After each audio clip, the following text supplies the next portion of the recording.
Yo, yo. This is my Iron Man Zulrah guide. Going to be going over what it's like to do Zulrah as an Iron Man.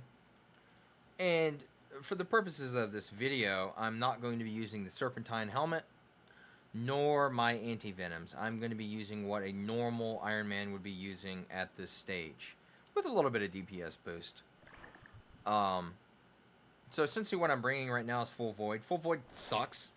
You're going to want the best magic armor you have, which would be like Aram's, Blue Moon, and the best ranged armor that you have as well. But I'm going to be using Void because, well, if I'm not using the Serp Helm, then I'm going to use Void. But it's not just for the simplicity of switches.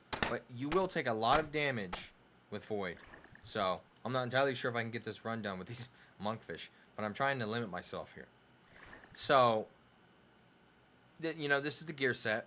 The major thing to have here for Zulrah that you must have always is the Ring of Recoil or Ring of Suffering.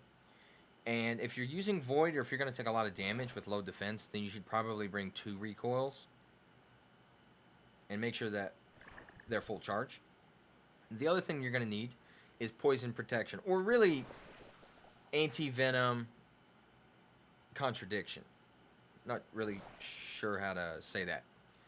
But Zulrah is going to venom you constantly. And the main thing is you want to bring some type of poison canceling. Like regular anti-poisons works fine. Super anti-poisons works fine. Bring some super anti-poisons to keep this shit broke. I am going to be using Thralls. Thralls are great if you're not using the normal spellbook. Only use the normal spellbook if you have Tome of Fire. And enough blood runes, so you're not shitting your pants. Iban's also works well with this, but, you know, let's get into this. Let's start moving. So I'm going to start here at Catherby because I have a teleport in my house to Catherby. You're also going to need cash to go in the Port Tyrus boat. Now, you might not need that at all if you've got the agility level for this stepping stone here, which I think is like 76. I believe it is 76. Oh, come on. Not the good one. No thanks. I'm not going to edit this video, so I'm not going to, like, fucking do that. So the main thing you need to understand about Zulrah is that there's multiple phases. Oh, also, you want at least 30 run when you go into the platform. When you go to fight Zulrah, you want at least 30 run. So Zulrah can be a little challenging for people just starting Zulrah. It takes about 50 kill count to really understand the rotations on a memory level. A lot of what you do at the beginning is going to be responding to Zulrah's movement and sort of waiting on that movement. Typically speaking, if Zulrah shows up on the other side of the map, you need to go over there. She's going to throw some poison clouds on you, in which you can't prevent. It's going to, I think it's like a 1-tick damage from like a 5 to 10 or something. And you can't prevent it. You just don't stand in the clouds. Another thing for Zulrah is she's going to spawn these little things called snakelings. And they can tear you up. So that's why you bring the Ring of Recoil. You really just focus on eating and let the Ring of Recoil deal with them. So with that being said, let's start it off. I like to turn my prayers on. I don't have a mage pot. Spawn my Thrall.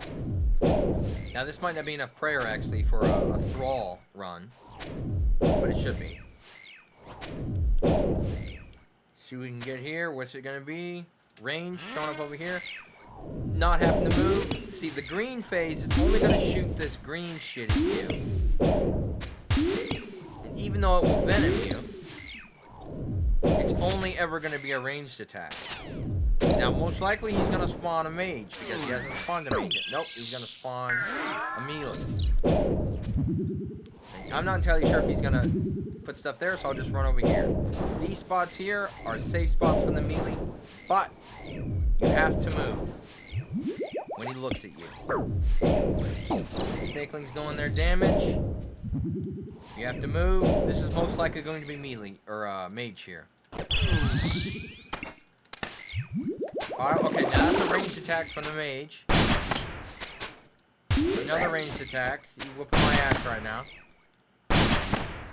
And now we're going to be looking at range. Main thing is sipping your potions. Sipping your anti-potions.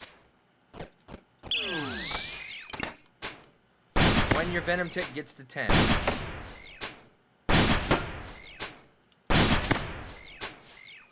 Testing something new out. I think this is going to be a range. Range in the middle. Range in the middle usually means you need to run to the opposite side of where you were.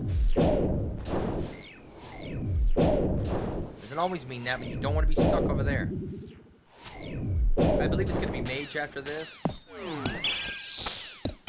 this might be Jad, actually. Yeah, that's Jad. No, it's not Jad. I'm retarded. Even if you do mess up, focus down. Cool way to skip the mage. If you're taking too much from the mage, you can stand behind this pillar, and you can also stand over there when the mage is right here. And you can skip that mage like that. It's gonna add time, but you're not gonna take that guaranteed damage. Now this is definitely Jad. Whenever he spawns over here, he's gonna be mage. You're gonna switch to range, back to mage.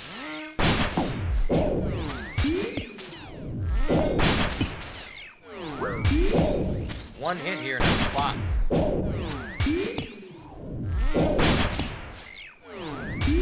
Major thing about Jad is focus up. See if we can get this guy killed before he switches rotations again. Nope. Most likely he's going to have to run. Nope. And he's dead.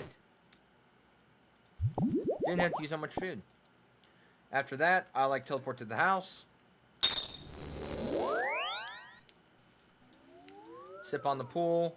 Go back to Catherby. And then bank and then start the whole thing over again.